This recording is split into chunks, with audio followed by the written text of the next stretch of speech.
کیا تم نے ان لوگوں کو نہیں دیکھا جو اللہ کی آیتوں میں جھگڑتے ہیں؟ یہ کہاں سے پھیرے جاتے ہیں؟ جن لوگوں نے ہماری کتاب کو اور جو کچھ ہم نے پیغمبروں کو دے کر بھیجا اس کو جھٹلایا، وہ انقریب معلوم کر لیں گے جبکہ ان کی گردنوں میں طوق اور زنجیریں ہوں گی، وہ گھسیٹے جائیں گے یعنی کھولتے ہوئے پانی میں، پھر آگ میں جھونک دیے جائیں گے۔ پھر ان سے کہا جائے گا کہ وہ کہاں ہیں جن کو تم اللہ کے شریک بناتے تھے یعنی غیر اللہ؟ کہیں گے وہ تو ہم سے جاتے رہے، بلکہ ہم تو پہلے کسی چیز کو پکارتے ہی نہیں تھے۔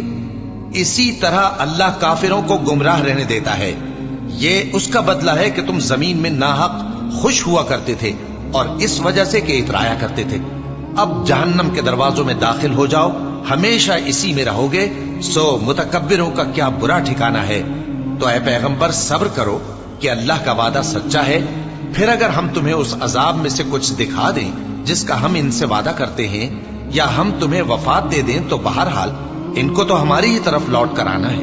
اور ہم نے تم سے پہلے بہت سے پیغمبر بھیجے، ان میں کچھ تو ایسے ہیں جن کے حالات ہم نے تم سے بیان کر دیے ہیں، اور کچھ ایسے ہیں جن کے حالات بیان نہیں کیے۔ اور کسی پیغمبر کو اختیار نہ تھا کہ اللہ کے حکم کے بغیر کوئی نشانی لائے۔